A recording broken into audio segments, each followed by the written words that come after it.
بسم الله الرحمن الرحيم الحمد لله رب العالمين والصلاة والسلام على أشرف الأنبياء والمرسلين سيدنا محمد وعلى آله وصحبه أجمعين. أما بعد أرضي كسر الوادة مانتي وحان شرح دونا وحا كسر هذا أكدمي أي عشرة دونا مركا وحا مانتا بلاوي دونا عشر كيني لباد عشر كيني معنا قيبتي سكشن كي لباد معناها وبوك فوركا 1.2 وحا كهلا sum and difference and identities for sign and tangent. هرا وحا سو قادناي cosine hore soo qaadan hadda waxaan qaadan doonaa maanta sin iyo tangent aan qaadan doonaa labadan qaacido waxa iskala sin a plus b sana lagu helaa sin a cos b iyo sin cos a sin b sana noqonaysa hadday minus noqotana inta minus noqoyay biso isku mid tan a plus b na saa loo helaa iyadana tan a plus b ayadana markaa rabto inaad hesho maxaa sameynee okay kor waxaa dhehe tan a plus tan b hoosna waxaa u qaybinee 1 minus inta hadday plus inta minus ay noqonaysa iska ilaali waxay noqonaysaa marka labadooda isku dhuftay tangent a oo lagu dhuftay tangent b. okay hadday minus noqoto ka waran qaacidada kale iyadoo minus ah oo difference ah tan a minus b iyadana waxay la mid noqonaysaa tan a tan a okay tan a tan b afwan meeshaas waxba ka qaldan inta minus la gelinayaa minus marka loo kala jaraya oo loo qaybsho waxay noqonayaan 1 plus tan a tan b saas ay noqonaysaa marka saas ku weeyay labadan qaacido waxa iska leh tangent ayaa iska leh hadda marka waxaan gali doonaa example kan koowaad ayaan gali doonaa example ka section kan ayaan gali doonaa marka example kan wuxuu noqon doonaa example 1.6 example 1.6 ayuu noqon doonaa example 1.6 ayuu noqon doonaa example kan waxa lagu find the Sohel the exact value qiimaha saxda ah of each exact value of each expression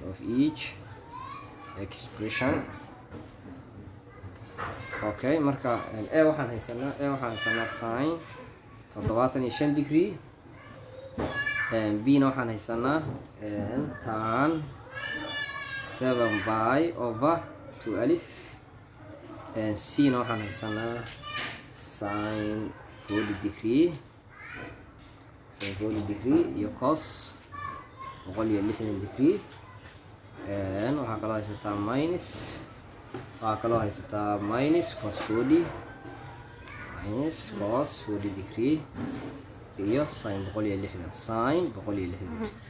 okay example marka saddexaas ka kooban waa a iyo b iyo c marka waxaan isku dayaynaa inaan solution garayno solution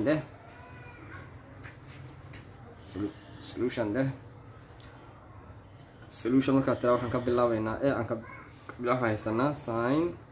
75 degree ayaan haysanaa sin 75 degree marka waxaan kala qaadi doonaa laba qaybood ayaan kala qaadaynaa waxaan ka dhigay 75 booskeeda waa bedelaynaa waxaan u qoraynaa laba special angles ayaan ka dhigaynaa waxaan ka dhigaynaa 45 degree plus 30 degree ayaan ka dhigaynaa kadibna aan furfurna marka waa furfuraynaa haddaan furfurno maxaa soo baxaya inta waxaa kusoo bixi doonta furto sin 45 degree cos 30 plus inta plus ay noqonee waxay noqonee cos 45 degree iyo waxay noqonee sin 30 degree kadib waa taqaanaa sin 45 waxay u dhigantaa radical 2 over 2 times cos 30 waxay u dhigantaa iyaduna radical 3 over 2 plus de cos 45 waa radical 2 over 2 oo lagu dhuftaa sin 30 oo ahayd half okay inta isku dhufo marka labada hadda isku dhufo sareeya waxay ku noqonee radical 6 oo 4 hoos dhigo plus labada hadda isku dhufo waxay ku noqonee radical 2 labada hadda isku dhufo waxay ku noqonee 4 kadib maxaa dhacaya 4 iyo 4 mid ka qaaday labadan isku soo dhaweey radical 6 plus radical 2 oo loo qaybiyo 4 this is the answer okay saas ku noqonee jawaabtu waa midda koowaad waxaan fiirinaynaa marka sidoo kale midda kale ah iyaduna b ayaan isku dayaynaa b ayadana saa loo helaa waxaan haysanaa tangent ama tan 7 by over 2 alif ayaa haysanaa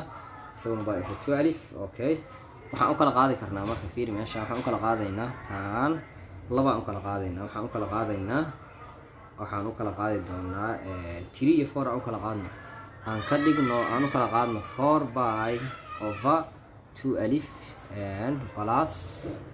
3 by over 2 alif aan u kala qaadno labadaas u kala qaado waa sax maxay labada mid ka soo qaad hooseeyaan labadana isku soo dir meesheedii ku soo laabay marka labadaas markaan u kala qaadno waxaan sameynaynaa kadib isku fuudee 4 iyo 2 alif iyo 3 iyo 2 alif isku fuudee marka la soo qaado tan tan da isku fuudee 4 u qayb inta waxa kugu harayda by intana 4 u qayb waxa kugu harayda 3 plus inta saddex u qayb waxa kugu harayda by intana saddex u qayb waxa kugu harayda 4. okay, marka waxaad ogtahay oo meeshan muhiim inaad ogaato waxa muhiim meesha wax yar aan ku sameeyay nowdiya waxaad ogaataa in by of 3 ay u dhiganto 60 degree waxay u dhigantaa 60 degree. okay, by of 4 waxay u dhigantaa 45 degree macnaha radian degree kaliya. marka qaabkaas camal ayaan u xisaabinaynaa isku meeshii. marka sidaas oo kale u xisaabi. marka waa furfuraynaa anagoo qaacida isticmaal isla qaacidadan ayaa isticmaalaysaa qaacidada tangentiga ayaa isticmaalna waliba midka balaaska ayaa isticmaal kan ayaa isticmaali doonaa si fiican isaga ilaali qaacidadaas ayaan mari doonaa. okay, marka waxay noqonaysaa waxay kugu noqonaysaa tan by of 3 oo lagu daray tan by of 4 oo loo qaybiyay 1 minus tan by of 3 oo lagu dhuftay tan by of 4 ila tan a plus tan b oo lagu dhuftay oo loo qaybshay 1 minus tan a tan b. saas ay marka qaacidadii a iyo b booskeeda labadana kugu taagan. okay, hadda tan by of 3 waa kasay waxay la mid tahay waa taqaanaa waxa tan lixdan waa radical 3. okay, waa inaad special angle score ka taqaanaa radical 3 waaye plus tan 45 waa iska taqaanaa waa 1 maxaa u qaybinaynaa 1 kan iska soo qaada labadan isku dhufo midkan wuxuu ahaa radical 3 u dhigmaa 1 kana 1 u dhigmaa 1 hadda isku dhufto meesheeda inta waxa kala soo bixin marka radical 3 plus 1 oo loo qaybiyay 1 minus radical 3. okay, intaas marka haysato buug inta ugu tagin wuxuu ku dhuftay conjugate-ka wax la yiraahdo ku dhuftay conjugate-ka ayuu ku dhuftay conjugate ayuu ku dhuftay. maxaan sameeynaa marka meeshaas fiican iska fiiri. okay, marka waxaan sameeynaa kadib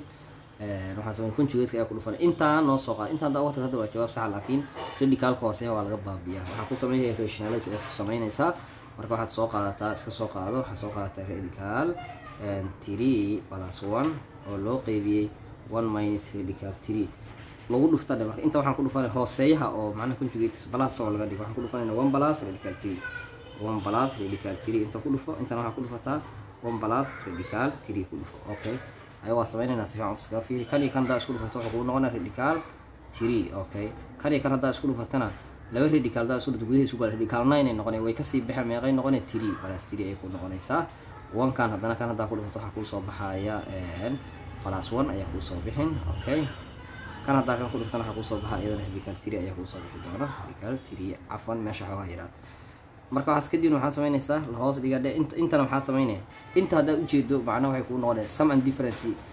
binomial camal waa. maxaan sameynaya marka waa qaacidadan oo kale camal hadaan nowdir meeshan kugu sameeyo si fiican u fiiri inta hadaan nowdir kugu sameeyo waxay ogtahay a minus b oo lagu dhuftay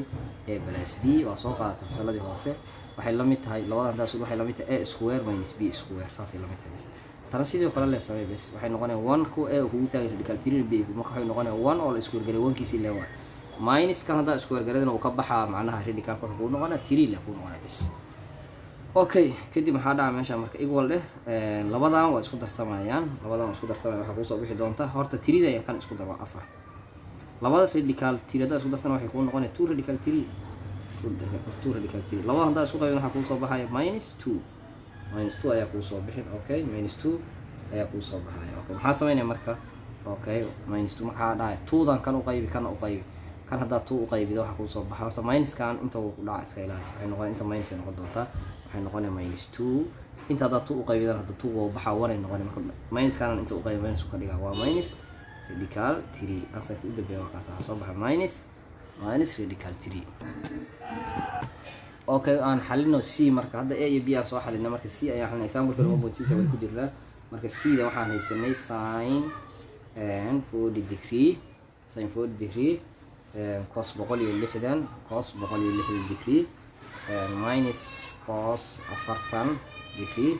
sin 160 degree intaas haysanay. marka waxaan sameynay kan maadaama qaacidadii qaybtii waxa ku qoran right ka ahayd ayaa qoran marka waa soo gaabinay qaacidada sin soo qaadanay bracket qoranay 40 kan soo qaado maadaama ay inta minus ay noqon 160 kan iska soo qaado. okay, intaas le waay soo short garay waay qaybtii waxa ku qoran qaacidada qaybteedii dheerada right ka ahayd ayaa ku qoran marka soo gaabi maadaama saan ay u furfurmay hadda tan da furfurta kan ay ku laabanay marka soo gaabi short form ka soo dhig kadib maxaa sameynaa isku siida waxaa tira sin 40 160 hadda ku darto meeqay noqonay waxay dadka jarto waa kala jarid waxay noqonay minus 100 soo noqon waxay ku noqonay minus 120 degree ay ku noqonaysaa minus kan banaanka u soo tuur minus ka banaanka u soo tuur wuxuu noqonaa minus sin boqol iyo labaatan degree. Okay, kadib maxaa dhacay meesha minus iska soo qaado sin boqol iyo labaatan waxay u dhigantaa macnaha waxay la mid tahay sin lixdan qiimaheedu lagu yiri karo marka waxay u dhigantaa radical 3 over 2 ay u dhigantaa ansarku halkaas saas ayuu noqonayaa. Okay, marka si halkaas ay uga baxnay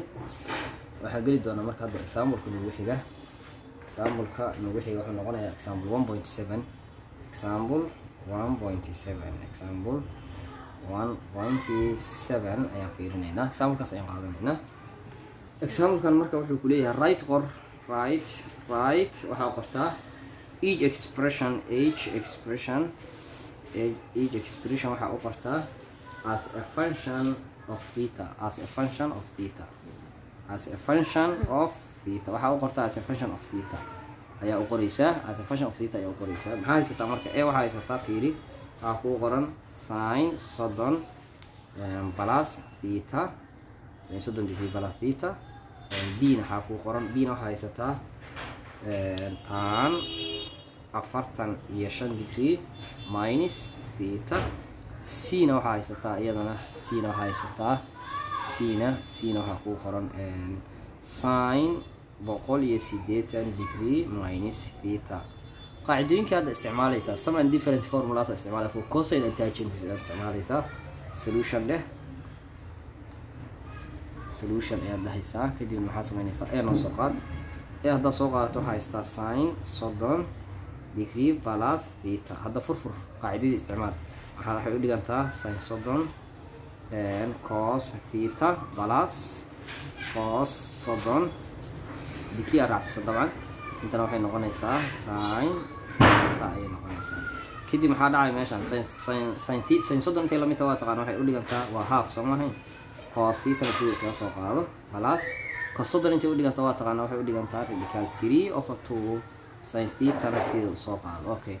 intaa markay ku maray maxaa samaynaysaa okay 2 iyo 2 waa laba half maahan half waa ka saari kartaa 2 ka saari kartaa ama half ka saar half da ka saartaa way caadi waxaa dhigi kartaa macnaha saan usoo qori kartaa equal hal marta 2 iska soo qaado inta hadda u qaybido waxay kuu noqonay cos theta inta hadda u qaybido 2 u qaybo hal kor ku dhufo waa radical 3 sin theta. marka ansarku waa kaasa ansarku intaas ayuu kuu noqonayaa ansarku. su-aasha b aan fiirino weli example-kan 1.7 ku jirnaa. b soo qaado b maxaa haysataa tan 45 degree minus theta. tan qaacidadiina isticmaalno waayo marka tangentiga wuxuu noqonaa tan 45 degree plus meel minus inta minus inta waa minus marka waxay noqonaa tan theta waxaa loo qaybinaa 1 minus 1 plus iska ilaa inta hadday minus tahay intana minus no laakiin hoos inta hadday minus inta plus ay noqonaysaa waa iska laafay macna saas ka fiiri. Okay, inta waxay ku noqonaysaa marka tan 45 oo lagu dhuftay tan theta ayaa ku dhufanaysaa. Okay, kadib maxaa meesha ku soo bixisay fac iska fiiri tan 45 waa taqaana waa 1 minus tan theta na iyada si iska soo qaad ilaa ma haysatay qiimaheeda. Okay, 1 si iska soo qaad tan 45 maadaama 1 ay tahay waxay noqonaysaa minus plus 1 oo lagu dhuftay waxay noqonaysaa tan theta. Okay, 1 oo lagu dhuftay tan theta ayay ku noqonaysaa. Okay, kadib maxaa dhacay marka meeshan waxaa dhacay hal mar habe meeshan waxay noqonaysaa tan iska soo qaado waa 1 minus tan theta oo loo qaybiyo wuxuu noqonaa 1 plus tan theta ay noqonaysaa. Okay, marka intaas ayaad kusoo gabagabeynaysaa tan meel kale ha usii dhigin intaas le sax marka saasay noqonaysaa solution-ka intaas le waa tan. Okay, intaas ay noqonaysaa. waxaa kugu xigta su-aasha kale oo ah waxaa kugu xigta c inta meeshan yarta aan ku xalino c waxaan haysanaa sin 180 degree minus theta oo furfurno qaacidada anagoo isticmaalayna waxay noqonaysaa 180 degree cos theta minus waxay noqonaysaa cos 180 iyo sin theta ay ku noqonaysaa. sin 180 meeqa waaye imisa sin 180 waa inaad taqaanaa waxay noqonaysaa 0 sin 180 waa 0 oo lagu dhuftay cos theta minus cos 180 meeqa waaye waa minus 1 sin theta hadda ma haysatay sida soo qaado inta hadda isku dhufatay 0 meeshan ka soo baxayda laakiin labadan haddaa isku minus hadduu ku dhaco waa plus 1 waxaa kusii dhifataa sin waxa dhan waxaa kasoo baxaya marka sin theta ayaa kasoo baxaysa. Okay, marka example kan uu 7 intaas leeyahay.